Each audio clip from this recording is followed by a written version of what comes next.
Okay, this is my first book talk for EDUC508.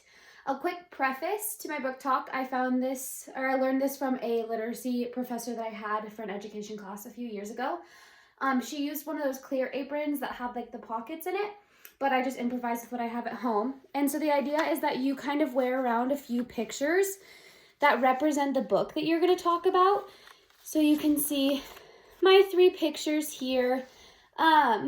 And the idea is that you just wear it around for a little bit before your book talk, because then the kiddos come up and they take a peek at the pictures and they're like, oh, a fish. Oh, he's feeding his fish and the fish got so big. And it kind of gets the kiddos' minds working before you start the actual book talk.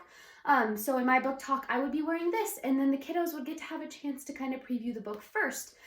So my book talk is about this book called A Fish Out of Water by Helen Palmer.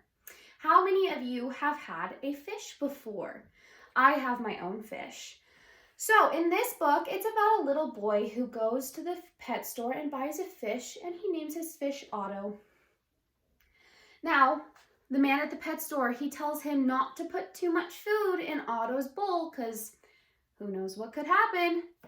But the little boy doesn't listen, and he continues to feed Otto because he just thinks he's so hungry. And what do you think could happen if he feeds Otto too much food? He gets big. He gets really big. And so in this book, we explore all these different ways that he has to try to figure out what to do with Otto. And then at the end of the book, we find out how he fixes his problem. So my story today is about a fish named Otto and his little boy who just feeds him too much food.